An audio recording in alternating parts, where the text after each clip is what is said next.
Today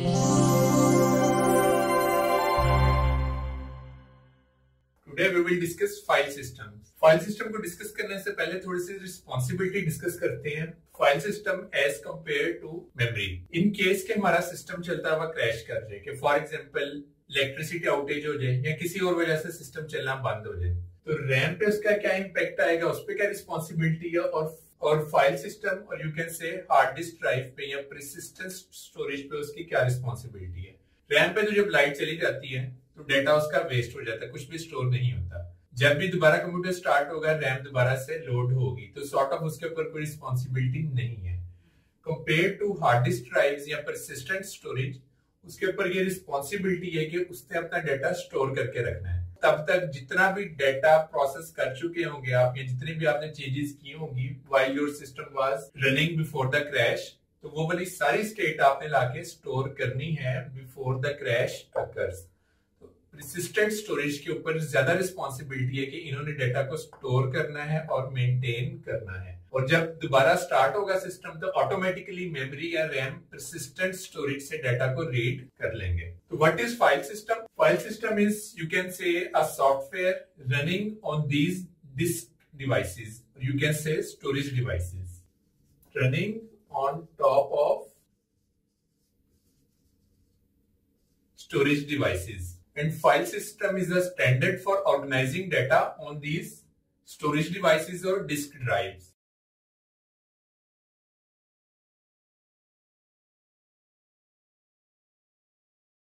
कौन कौन से हमारे पास पॉसिबल फाइल सिस्टम्स अवेलेबल है?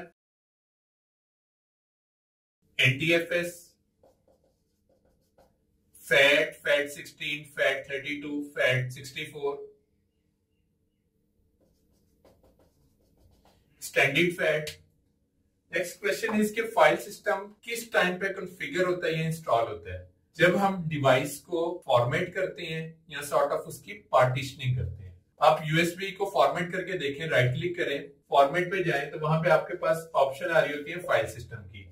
ड्रॉप डाउन में आप क्लिक करें तो आ रहा होता है कि एनटीएफएस में आप इसको फॉर्मेट करना चाह रहे हैं, या एक्सटेंडेड फैट में फॉर्मेट करना चाह रहे हैं, या मे भी कोई एक दो और ऑप्शंस भी आ सकती हैं, दैट कुड बी फैट 16, 32 या ext4 की ऑप्शन भी आ सकती है। तो what are these file systems, या फाइल सिस्टम का कांसेप्ट क्या है? बिफोर मूविंग टू दैट, कुछ एब्स्ट्रैक्शंस या इंटरफेसेस डिस्कस करते हैं। एब्स्ट्रैक्शंस हमने फाइल सिस्टम की पहले कुछ डिस्कस कर लिए, that is files and directories, और उसके बाद इसकी इंप्लीमेंटेशन डिस्कस करते हैं कि ऑन डिस्क किस तरह इन फाइल की स्टोरेज होगी, इन फाइल्स को मेंटेन करने के लिए ऑन डिस्क हमारे पास कौन से डाटा स्ट्रक्चर्स अवेलेबल है,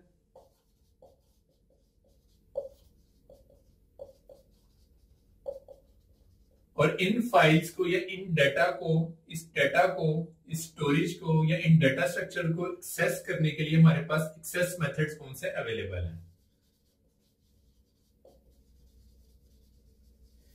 कि अगर हमने फाइल को स्टोर कर दी है, लास्ट फाइल थी, अब वापस हमने उसको रीड करके किस तरह फाइल को रिकंस्ट्रक्ट करना है, या दोबारा किस तरह हमने उस फाइल को कंप्लीटली एक्सेस करना है या रीड करना है।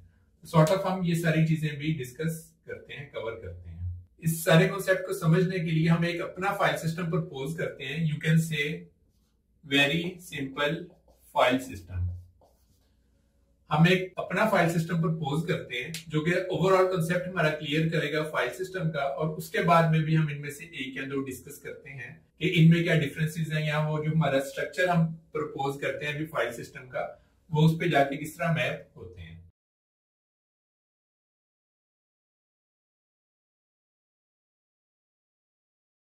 हमारे ऑपरेटिंग सिस्टम ने जब भी कोई ऑपरेशन करना है, स्टोरेजेस पे कोई फाइल रीड करनी है, राइट करनी है, क्रिएट करनी है, डिलीट करनी है, एडिट करनी है, ऑपरेटिंग सिस्टम ऑपरेशन को इनिशिएट करेगा जो कि फाइल सिस्टम के पास आएगा।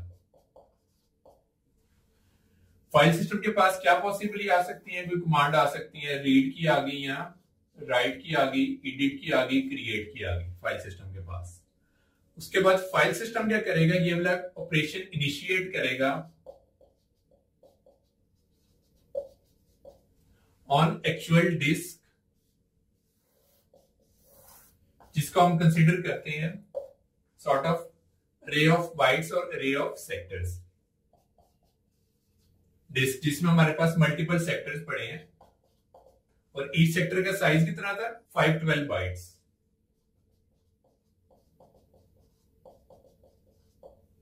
That is a fixed size for the sectors. As we have discussed earlier कि जो हमारे पास स्टोरेज है ऑपरेटिंग सिस्टम के पर्सपेक्टिव में ये ब्लॉक्स में, डिस्क के पर्सपेक्टिव में ये सेक्टर्स में है। अब ये ब्लॉक्स और सेक्टर्स में डिफरेंस क्या है या इनका आपस में रिलेशन क्या है या ये किस तरह इंटरेक्ट करते हैं ओएस के साथ, लेट्स कंसीडर ब्लॉक्स।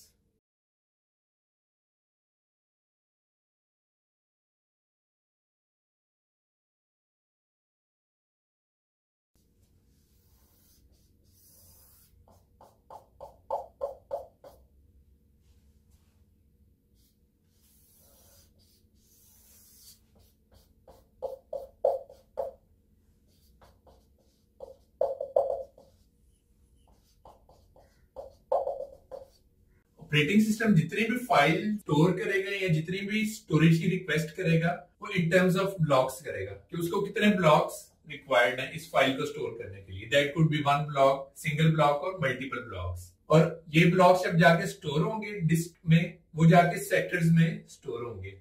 अब ब्लॉक्स और सेक्टर्स की मैपिंग क्या है कि ब्लॉक का जो साइज है that should be a multiple of sectors. You can से block size is equal to n into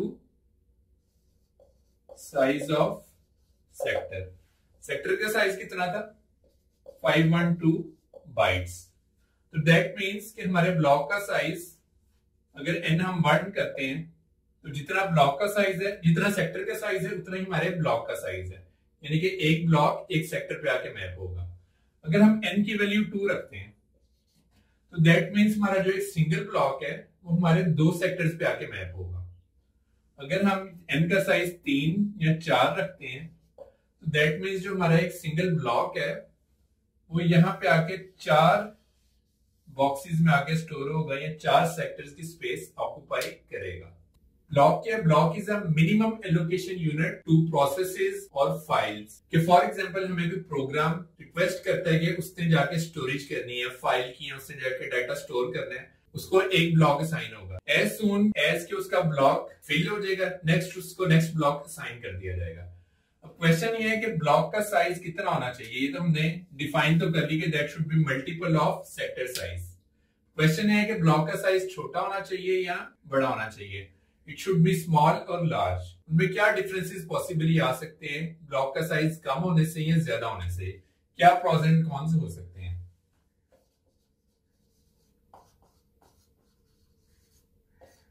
large block size versus small block size.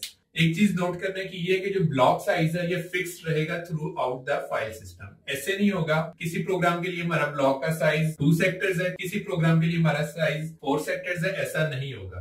Block का साइज फिक्स्ड रहेगा through out the operating system और through out the system. अब question ये है कि large block size रखने का क्या बेनिफिट है और स्मॉल रखने का क्या बेनिफिट है, क्या प्रोस एंड कॉन्स हो सकते हैं। Let's think about it for a minute.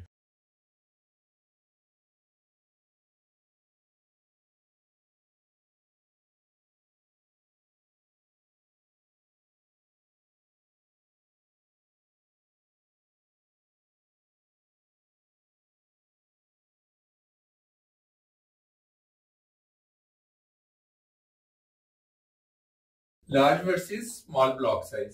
तो अगर तो हम ब्लॉक साइज लार्ज रखते हैं तो हमारे ओवरहेड्स कम होंगे as compare to small block size के। फॉर एग्जांपल हमारे पास फाइल जो स्टोर होने के लिए आई है उसका साइज काफी ज्यादा है कि उसने मल्टीपल ब्लॉक्स या मल्टीपल सेक्टर्स में जाके स्टोर होना है।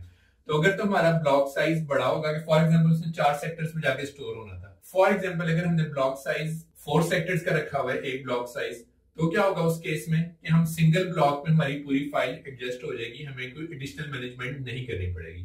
अगर हमारा ब्लॉक साइज स्मॉल है कि एक ब्लॉक एक सेक्टर पे जाके मैप हुआ हुआ है तो हमें उसके स्टोरेज के लिए 4 ब्लॉक्स चाहिए होंगे। तो हमें ये भी अब मेंटेन करना पड़ेगा कि कौन कौन से 4 ब्लॉक्स चाहिए हमें स्टोरेज के लिए उस फाइल के लिए, प्लस इन चारों का ऑर्डर क्या होगा।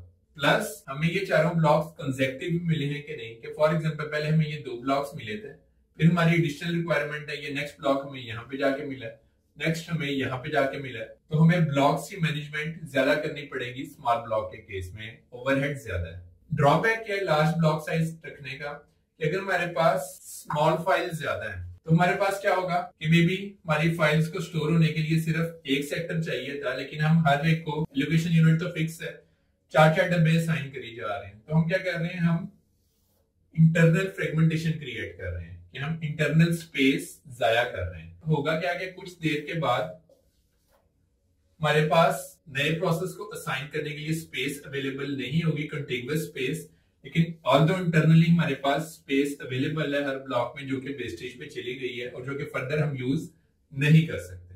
तो ये ड्रॉबैक है इसका। क्वेश्चन है कि क्या इसका साइज होना चाहिए, तो एम्पिरिकली एक्सपेरिमेंटेशन के बाद जो कंप्यूटर साइंटिस्ट ने प्रपोज किया दैट इज 4 KB कि ब्लॉक साइज 4 KB होना चाहिए। 4 KB will be around I think 8 sectors. ये एम्पिरिकली एक्सपेरिमेंटेशन के बाद साइंटिस्ट ने प्रपोज किया कि जो सिस्टम में ऑपरेटिंग सिस्टम में फाइल्स होती हैं नॉर्मली वो इस ब्लॉक साइज रखने से ऑप्टिमाइज्ड रिजल्ट देती हैं। एक और इसका रिलेशन है, अगर हम मेमोरी के साथ फाइंड करने की कोशिश करें तो क्या पॉसिबल रिलेशन जहन में आता है कि हमारा जो पेज का साइज था, पेजिंग का साइज था, वो भी 4 KB था।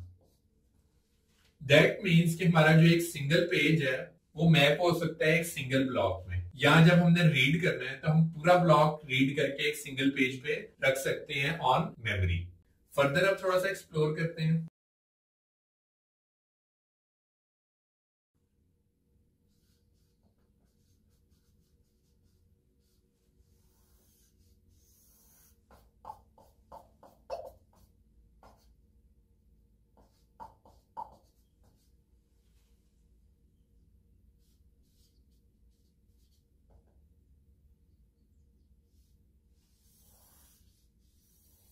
अब हमारे पास डिस्क है, इस पे हमने स्टोर क्या क्या चीजें करनी है। सबसे पहले as we have seen earlier कि हमने यहाँ पे कुछ फाइल्स या डाटा स्टोर करना है। सबसे पहले हमने इस पे डाटा स्टोर करना है। बाय डाटा मींस कि हमारे पास फाइल्स हो सकती हैं। फाइल्स कहां से आएंगी, ये ऑपरेटिंग सिस्टम की तरफ से आएंगी इन टर्म्स ऑफ ब्लॉक्स। तो लेट्स कंसीडर कि हमने जो डाटा सेव करना है इसमें फाइल्स भी हैं और डायरेक्टरीज भी हैं। इनको स्टोर करने के लिए हम इतनी स्पेस डेजिग्नेट कर देते हैं कि ये हमने डाटा की स्टोरेज के लिए स्पेस एलोकेट कर दी है फॉर डाटा। ये डाटा कहां से आएगा, ये ब्लॉक्स की मैपिंग यहाँ पे होगी कि फॉर एग्जांपल यहाँ से हमारे 3 ब्लॉक्स आए हैं तो इन्होंने जितनी भी स्पेस सेक्टर्स में लेनी होगी उतनी स्पेस ये यहाँ पे ऑक्यूपाई कर लेंगे किसी भी ऑर्डर में।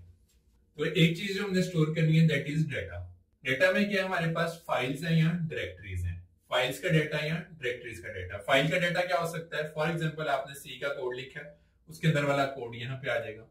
आपने फॉर एग्जांपल एक मूवी स्टोर करनी थी, उस मूवी के फाइल्स यहाँ पे आ जाएंगी, मल्टीमीडिया की फाइल्स या डाटा उसके फ्रेम्स आ जाएंगे यहाँ पे। आपने वर्ड की कोई फाइल स्टोर करनी थी, उसका जो भी उसके अंदर इमेजेस थे उसके अंदर टेक्स्ट है वो यहाँ पे आके स्टोर हो गया। तो एक चीज तो हमने स्टोर करनी थी that is data.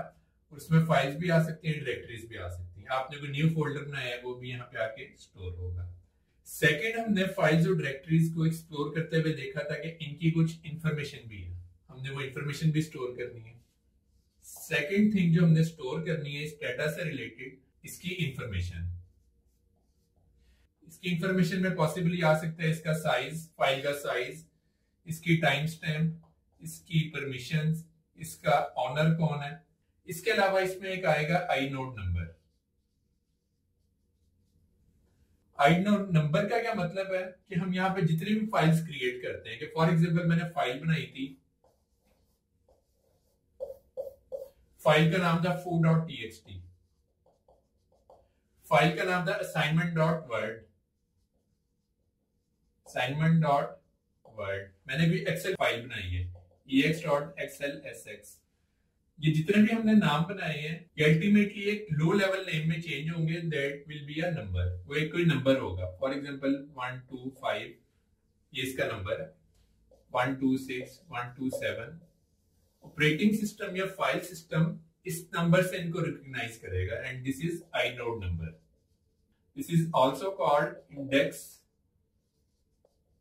Node number. इसको इंडेक्स क्यों कहा जाता है, थोड़ी देर बाद जाके इसको देखते हैं कि इसको इंडेक्स क्यों कहा जाता है। अब ये जो सारी इंफॉर्मेशन है ये सारी हमने जाके स्टोर करनी है हर फाइल के लिए, उसके लिए भी हमें स्पेस चाहिए। तो फॉर एग्जांपल हम इतनी स्पेस डेजिग्नेट कर देते हैं फॉर इन्फो स्टोरेज, या हम ये वाली सारी इंफॉर्मेशन एक नया स्ट्रक्चर बना लेते हैं strut inode के नाम से, जिसके अंदर हम ये वाले सारी इंफॉर्मेशन स्टोर कर देते हैं। तो मे बी ये स्पेस हमने inode स्ट्रक्चर के लिए हमने रिजर्व कर दी है। अब क्या होगा कि जब भी हमने फाइल स्टोर करनी है यहाँ पे उसका डाटा आ जाएगा और उसकी इंफॉर्मेशन यहाँ पे आ जाएगी इस inode स्ट्रक्चर के अंदर। क्या क्या इंफॉर्मेशन आ जाएगी, फाइल का साइज क्या है, उसका टाइम स्टैम्प है, उसकी परमिशंस क्या है, उसका ऑनर कौन है, उसका inode नंबर क्या है, प्लस इसको कितने ब्लॉक्स एलोकेट हुए हैं यहाँ पे फाइल को स्टोर होने के लिए, number of blocks. For example इसको हमारी फाइल को 3 ब्लॉक्स एलोकेट हुए थे, एक ये वाला हुआ था 1 2 एंड 3, इस ऑर्डर में एलोकेट हुए हैं कि जब हमने दोबारा फाइल को कंस्ट्रक्ट करना है पहले हमने ये वाला ब्लॉक उठाना है, फिर ये उठाना है, फिर ये उठाना है। तो उसको ये पता होना चाहिए कि इसको कितने ब्लॉक्स एलोकेट हुए हैं, प्लस इन तीनों ब्लॉक्स का सेक्टर्स का इसके पास एड्रेस होना चाहिए, pointer address ptr1 ptr2 and ptr3। इसको पता हो कि इसको कितने ब्लॉक्स एलोकेट हुए हैं, यानी फाइल की इंफॉर्मेशन है ना कि हमने डाटा स्टोर किया है, मल्टीपल सेक्टर्स में जाके स्टोर हुए, उन सेक्टर्स का एड्रेस क्या है, टोटल कितने सेक्टर्स उसको मिले, कितने ब्लॉक्स मिले, वो इंफॉर्मेशन इसके पास यहाँ पे आएगी, प्लस उनका एड्रेस क्या है कि किस किस लोकेशन पे जाके वो स्टोर हुए हैं इस सेकंड हाफ में जो कि डाटा के लिए हमने रिजर्व किया हुआ है। दैट मीन्स कि अगर हमने दोबारा ये वाला डाटा या फाइल को यूजर को शो करना हो तो सबसे पहले हमें यहाँ पे आके उसकी इंफॉर्मेशन फाइल की गेट करनी पड़ेगी, उस इंफॉर्मेशन से हम फाइल को एक्सेस कर सकते हैं, उसका डाटा रीड कर सकते हैं। तो अभी तक हमने 2 चीजें स्टोर कर ली हैं, डाटा स्टोर कर लिया, दैट कुड बी फाइल्स और डायरेक्टरीज। सेकंड चीज जो हमने स्टोर की है that is info of these files, or you can say inode structure। उसके बाद फॉर एग्जांपल लेट्स कंसीडर कि हमारे पास एक नई यूजर या प्रोग्राम की रिक्वेस्ट आती है तो उसको स्पेस चाहिए। स्पेस के लिए क्या प्रोटोकॉल होगा, क्या हमें आइडियली पहले करना चाहिए उसको स्पेस देने से पहले? सबसे पहले हमें चेक करना चाहिए कि हमारे पास स्पेस अवेलेबल भी है या नहीं है। हमें ट्रैकिंग सॉर्ट ऑफ रखनी चाहिए कि हमारे पास जो अवेलेबल स्पेस थी, एक स्पेस हमारे पास है इंफॉर्मेशन स्टोर करने के लिए, सेकंड स्पेस हमारे पास डाटा स्टोर करने के लिए। तो हमने चेक करना है कि हमारे पास इंफॉर्मेशन स्टोर करने के लिए स्पेस अवेलेबल है या नहीं है, सेकंड डाटा स्टोर करने के लिए स्पेस अवेलेबल है या नहीं है।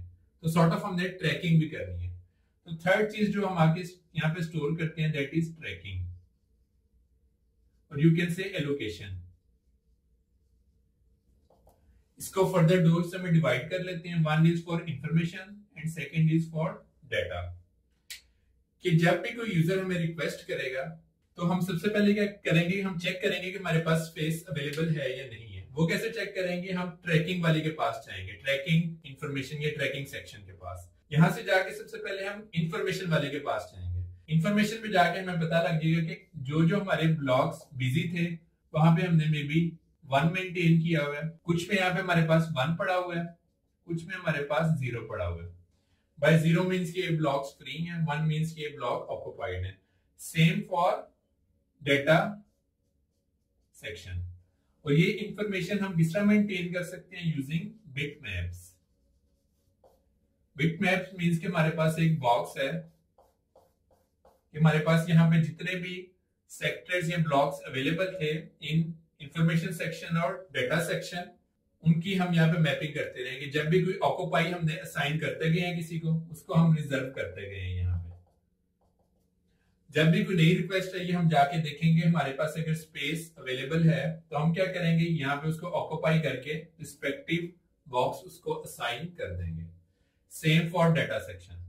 तो बिट मैप हमें 2 मेंटेन करने पड़ेंगे, one would be for information section and second would be for data section.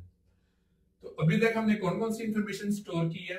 The first one is data, data blocks, जहां पे हम फाइल्स जाके स्टोर कर रहे हैं या डायरेक्टरीज जाके स्टोर कर रहे हैं। सेकंड चीज जो हमने मेंटेन की है, इनकी इंफॉर्मेशन मेंटेन की है, इनका साइज कितना है, इनका ऑनर कौन है, ये किस टाइम क्रिएट हुई है, लास्ट मॉडिफाइड कब हुई है, लास्ट एक्सेस टाइम इनका क्या था, इनको स्टोरेज के लिए कितने ब्लॉक्स चाहिए, इनको जो असाइन किए गए ब्लॉक्स हैं उनके एड्रेसेस क्या क्या हैं, वो सारी इंफॉर्मेशन हमने स्टोर की है। थर्ड चीज जो हमने स्टोर की है that is tracking, you can say allocation, जिससे हमें ये सारी इंफॉर्मेशन मिल गई है कि हमारे कौन से इंफॉर्मेशन ब्लॉक्स और कौन से डेटा ब्लॉक्स हमारे रिजर्व्ड हैं या ऑक्युपाइड हैं और कौन से फ्री हैं। सॉर्ट ऑफ हमने बिट मैप्स की हमें इंफॉर्मेशन मिल रही है। और एक ब्लॉक जो हमारा रह गया that is this block, we can say this super block. Super block में हम कौन सी इंफॉर्मेशन रखेंगे जो कि हमारी सिस्टम वाइड कुछ हमें इंफॉर्मेशन प्रोवाइड करेगी। फोर्थ इंफॉर्मेशन जो हम स्टोर करेंगे that is super block. Super block में हम इंफॉर्मेशन स्टोर करते हैं सबसे पहले कि हमारे ब्लॉक्स का साइज कितना है। As we discussed earlier कि this will remain constant और same throughout the file system। तो अगर हमने ब्लॉक साइज 4 के भी रखा है या 8 के भी रखा है तो ये इंफॉर्मेशन यहाँ पे पड़ी होगी। किस टाइम हम ये सेट कर सकते हैं, जब हम विंडोज इंस्टॉलेशन कर रहे होते हैं या जब हम किसी ड्राइव को फॉर्मेट करते हैं तो समटाइम्स वी गेट ऑप्शन कि हम अपना ब्लॉक साइज वहां पे चेंज कर सकें। सेकंड इंफॉर्मेशन जो यहाँ पे आएगी कि हमने फाइल सिस्टम कौन सा इंप्लीमेंट किया हुआ है। हमने फैट किया हुआ है, NTFS किया हुआ है, EXT किया हुआ है, फाइल सिस्टम कौन सा इंप्लीमेंट किया हुआ है। थर्ड इंफॉर्मेशन जो हमें मिलेगी वो ये मिलेगी कि हमारी ड्राइव में बिटमैप्स कहां पे पड़े हुए हैं, इंफॉर्मेशन ब्लॉक्स कहां पे पड़े हुए हैं और डेटा ब्लॉक्स कहां पे पड़े हुए हैं। क्यों? क्योंकि हमारे डेटा ब्लॉक्स तो यहाँ पे 0 से शुरू हो रहा है, 0 1 2 3 4। हमारा यहाँ पे इंफॉर्मेशन ब्लॉक भी 0 से शुरू हो रहा है, रिलेटिव एड्रेस। लेकिन इसका एब्सोल्यूट एड्रेस क्या है कि यहां से उसको बेस एड्रेस चाहिए यहां तक का, प्लस ये वाला ऑफसेट वो ऐड करेगा अपने अंदर। तो हमें यहां पे क्या क्या चाहिए, हमें बेस एड्रेस चाहिए फॉर बिटमैप्स। बिटमैप्स कौन से, इंफॉर्मेशन का भी चाहिए और डेटा का भी चाहिए, इंफॉर्मेशन एंड डेटा। सेकंड हमें इंफॉर्मेशन ब्लॉक का बेस एड्रेस चाहिए। थर्ड हमें डेटा ब्लॉक का स्टार्टिंग इंडेक्स चाहिए और यू कैन से बेस एड्रेस। ये ओवरऑल सारा आर्किटेक्चर था एक फाइल सिस्टम का कि किस तरह इंफॉर्मेशन जाके मेंटेन हो रही है। अब एक लेट्स कंसीडर एन एग्जांपल और उस पे ये वाला पूरा फ्लो हम डिस्कस करते हैं या एक दफा रिव्यू करते हैं quickly. Okay, let's consider this example. यहाँ पे हमने हमारे पास एक ड्राइव है जो कि इनिशियली हम अज्यूम करते हैं कि एम्प्टी है। बाय एम्प्टी मींस इसमें भी सिर्फ सुपर ब्लॉक में कुछ इंफॉर्मेशन पड़ी है, इसके अलावा हमारे डेटा ब्लॉक्स एम्प्टी हैं और इंफॉर्मेशन ब्लॉक्स एम्प्टी हैं।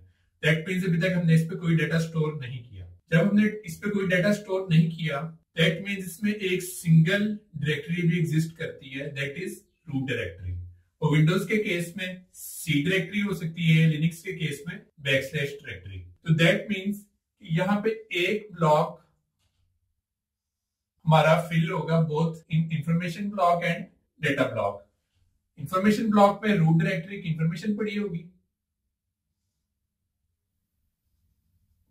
और डेटा ब्लॉक में इसकी फाइल का रिकॉर्ड या कुछ भी पड़ा होगा कि इट इज एम्प्टी। और उसके बाद इसी तरह बिटमैप में एक एंट्री फिल होगी for root info and root data. Super में हमारे पास फर्दर इंफॉर्मेशन भी पड़ी होगी कि ब्लॉक्स का साइज क्या है, इस तरह की कुछ इंफॉर्मेशन पड़ी होगी या ये वाले एड्रेसेस का ऑफसेट कितना है इनिशियली। उसके बाद फॉर एग्जांपल अब हमने कोई इंफॉर्मेशन जाके स्टोर करनी है, हमने कोई नई फाइल जाके स्टोर करनी है। तो सबसे पहले हम क्या करेंगे, जब हम नई फाइल की एक्सेस करते हैं, हमने कोई फाइल स्टोर करनी थी फॉर एग्जांपल file.txt, तो उसका साइकिल क्या होगा कि सबसे पहले हम जाके रूट डायरेक्टरी को एक्सेस करेंगे। क्यों हम एक्सेस करेंगे? क्योंकि हमने उस डायरेक्टरी के अंदर एक एंट्री डालनी है इस नई फाइल की। फॉर एग्जांपल हमारी फाइल का नाम था food.txt। As we have seen in our systems के किसी एक सिंगल फोल्डर के अंदर सेम नाम से दो फाइल्स नहीं आ सकती। सबसे पहले वो रूट डायरेक्टरी को रीड करेगा।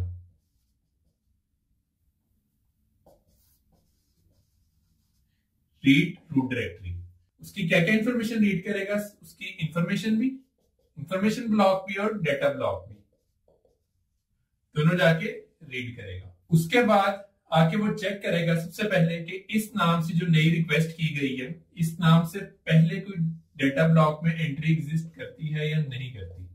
डेटा ब्लॉक में हमारे पास ये इंफॉर्मेशन पड़ी होगी क्योंकि ये डायरेक्टरी का ब्लॉक था, डेटा ब्लॉक था। उसके अंदर इंफॉर्मेशन यही पड़ी होगी कि इनिशियली कौन सी फाइल्स पड़ी हैं और उनका आइनोड नंबर क्या है।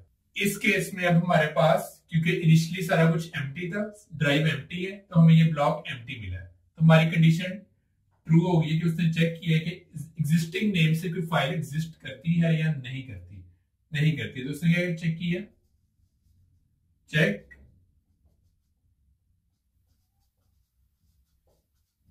एग्जिस्टिंग फाइल का चेक करने के बाद अगर तो इसको यहाँ पे पहले से फाइल मिल जाती तो ये क्या करता है, एरर जनरेट कर देता है कि सेम नाम से फाइल नहीं हो सकती। कंडीशन अगर ट्रू हो गई है तो वो नेक्स्ट स्टेप पे मूव करेगा। नेक्स्ट स्टेप क्या है कि अब उसको यहाँ पे स्पेस चाहिए। स्पेस किस चीज के लिए चाहिए, उससे अपने इंफॉर्मेशन ब्लॉक में इंफॉर्मेशन इस फाइल की स्टोर करनी है और डेटा ब्लॉक में इसका डेटा स्टोर करना है। लेकिन इन दोनों की एक्सेस करने से पहले वो चेक करेगा कि स्पेस अवेलेबल भी है या नहीं है। तो दैट मींस वो बिट मैप्स को एक्सेस करेगा। कौन कौन से बिट मैप्स को, इंफॉर्मेशन बिट मैप को और डेटा बिट मैप को। थर्ड नंबर पे वो चेक करेगा information bit map and data bit map. किस चीज के लिए चेक करेगा कि अवेलेबल स्पेस है या नहीं है, फॉर अवेलेबल स्पेस।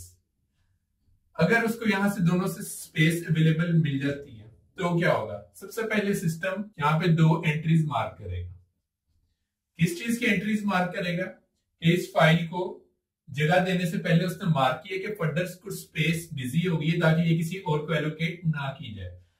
ये उसने किस चीज के लिए की है कि यहाँ पे उसने एक एंट्री डाली है foo.txt की इंफॉर्मेशन ब्लॉक के लिए, और यहां पे उसने डेटा ब्लॉक की एक एंट्री डाली है foo.txt फाइल के डेटा को स्टोर करने के लिए। इंफॉर्मेशन ब्लॉक इसका किस टाइप का होगा, यहाँ पे एक ब्लॉक होगा जिसमें कुछ इंफॉर्मेशन होगी। क्या क्या पॉसिबल इंफॉर्मेशन होगी, फाइल का नेम होगा, इसका साइज होगा, इसकी परमिशंस होंगी, इसको कौन कौन सी परमिशन इस टाइम एक्सेस अलाउ की गई हैं, इसका टाइम स्टैम्प होंगी, इसका क्रिएट टाइम क्या है, इसका ऑनर कौन है, किसने इसको क्रिएट किया है, ऑन्ड बाय।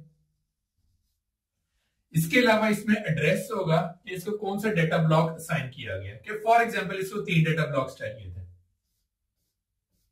ये 3 ब्लॉक्स चाहिए थे, तो दैट मींस ये इंफॉर्मेशन ब्लॉक में कुछ फर्दर स्पेस अवेलेबल थी जहां पे हम एंट्रीज डाल सकते हैं। एक तो टोटल नंबर ऑफ ब्लॉक्स आ गए,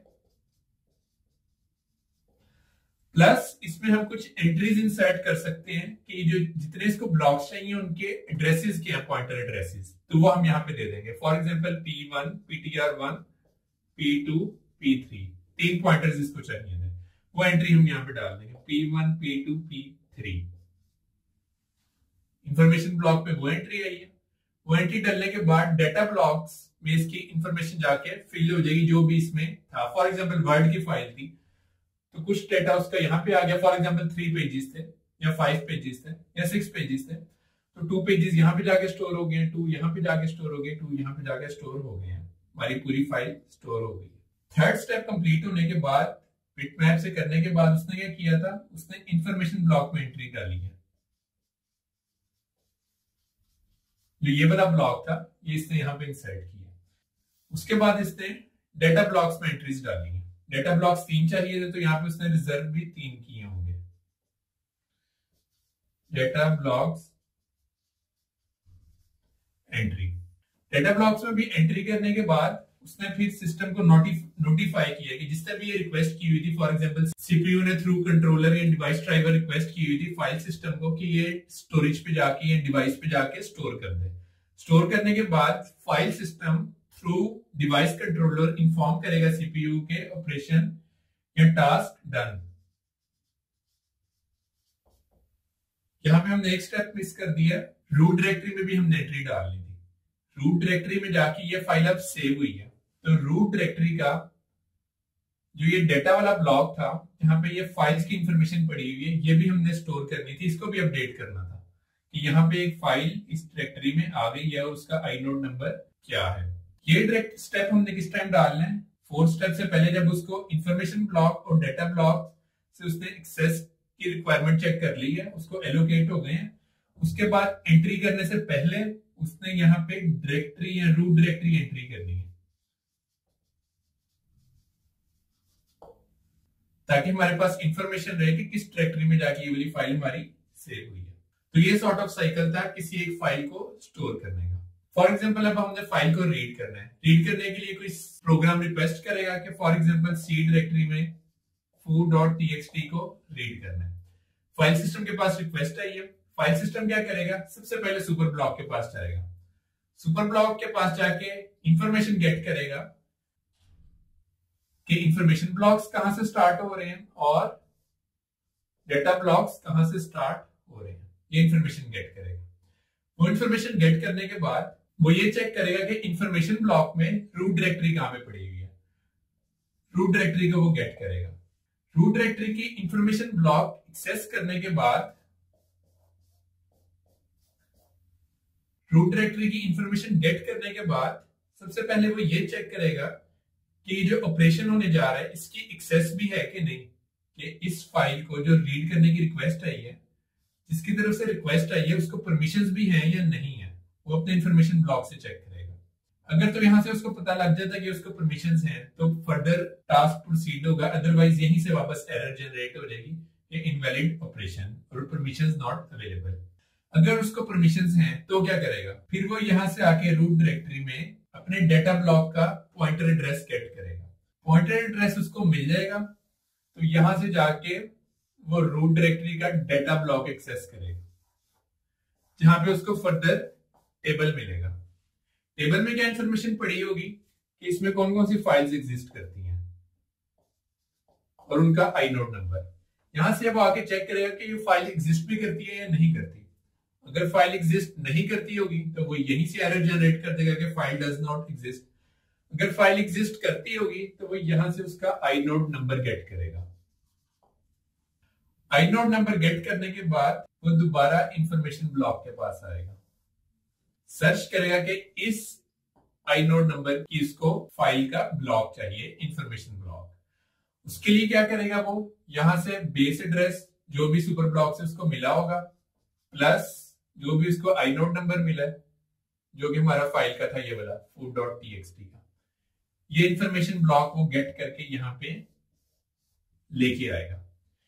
इस इंफॉर्मेशन ब्लॉक में आके वो चेक करेगा दोबारा वही चीज कि उसको इस फाइल की परमिशन है कि नहीं है इस फाइल को एक्सेस करने की। यहाँ पे उसने डायरेक्टरी की परमिशन चेक की थी, यहाँ पे उसने फाइल की परमिशन चेक की है।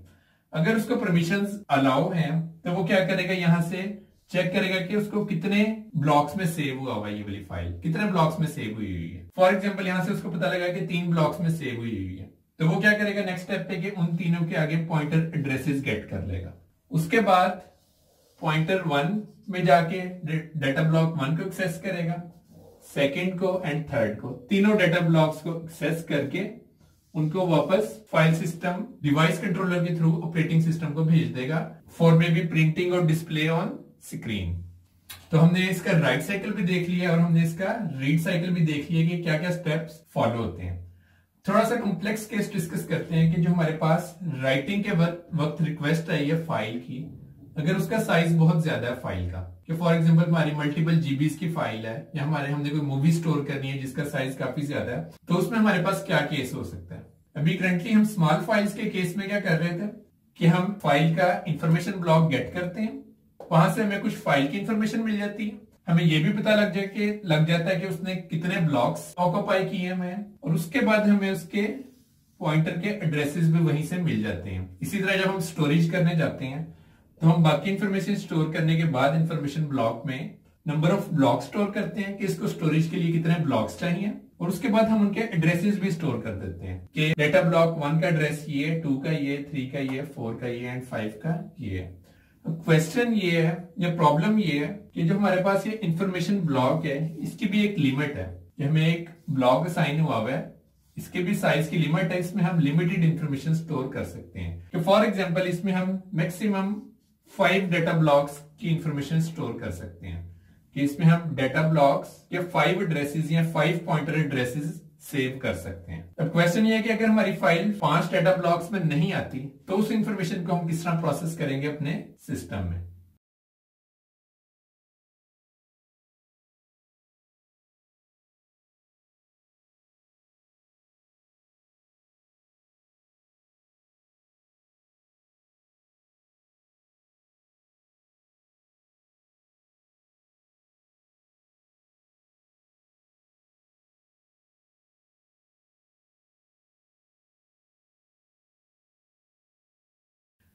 स्मॉल फाइल्स के केस में हम क्या कर रहे थे, यहाँ पे जो हमारा इंफॉर्मेशन ब्लॉक था इसको हम ओपन करते हैं। यहाँ पे कुछ फाइल की इंफॉर्मेशन स्टोर करने के बाद हम नंबर ऑफ ब्लॉक स्टोर कर रहे थे और हम कुछ पॉइंटर के एड्रेसेस दे रहे थे जो कि हमारे यहाँ पे पॉइंट कर रहे थे डिफरेंट डेटा ब्लॉक्स को। अब क्वेश्चन ये है कि हमारे पास यहाँ पे स्पेस लिमिटेड है, हम लिमिटेड ब्लॉक्स को एक्सेस दे सकते हैं कि फॉर एग्जांपल मैक्सिमम हम 5 ब्लॉक्स के पॉइंटर के एड्रेसेस स्टोर कर सकते हैं। इतनी ही लिमिट है यहाँ पे आई नोड में डेटा स्टोर करने की। और ये जो हम डायरेक्ट पॉइंट कर रहे हैं इनको कहते हैं डायरेक्ट डेटा ब्लॉक्स।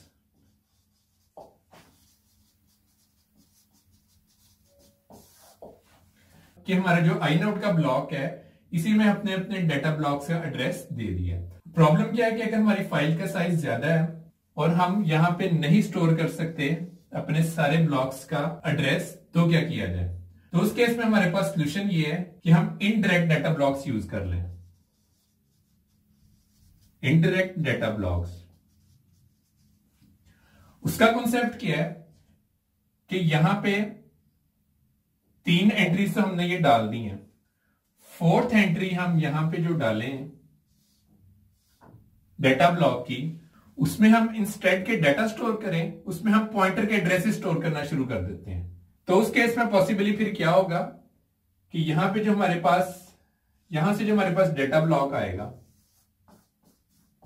उसकी हर जो एक एंट्री होगी वो फर्दर एक ब्लॉक को पॉइंट आउट कर रही होगी, डेटा ब्लॉक को। तो इन दिस वे हमने जो हमें ये एक लिमिटेशन आ रही थी कि लार्ज फाइल्स को किस तरह स्टोर करना है, वो हम इस केस में इस तरह स्टोर कर लेते हैं। इसको थोड़ा सा नीट कर लेते हैं।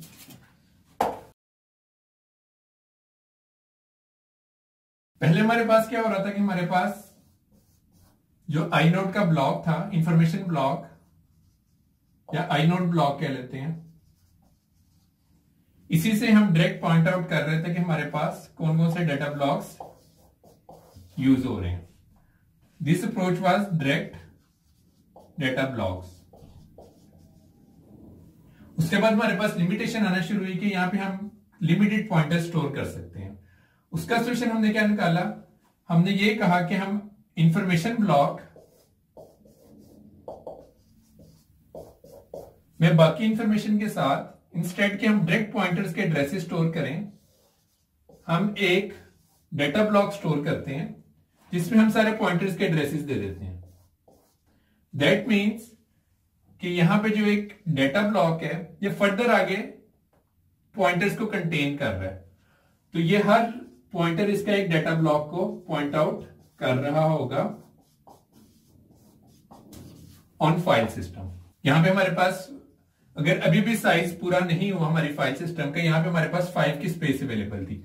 सेकंड पॉइंटर फिर दूसरे डेटा ब्लॉक को पॉइंट आउट कर रहा हो, इसमें फिर हम डायरेक्ट डाटा स्टोर करने की बजाय फर्दर हम पॉइंटर्स के एड्रेसेस स्टोर करना शुरू कर दें जो हर एक डेटा पॉइंटर को, जो हर एक डेटा ब्लॉक को पॉइंट आउट कर रहे हैं।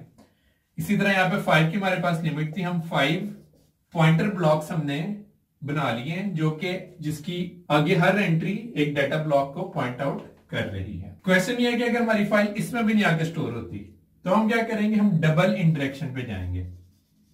डबल इनडायरेक्ट डेटा ब्लॉक्स, उसका क्या कॉन्सेप्ट है कि यहां से हमने ये किया था पहले कि हमने यहां से एक डेटा ब्लॉक बनाया था जिसमें इंस्टेड कि हम डेटा स्टोर करें, हमने पॉइंटर स्टोर करने शुरू कर दिए थे और उसका हर पॉइंटर एक डेटा ब्लॉक को पॉइंट आउट कर रहा था जिसमें फर्दर हमारा डेटा पड़ा हुआ था।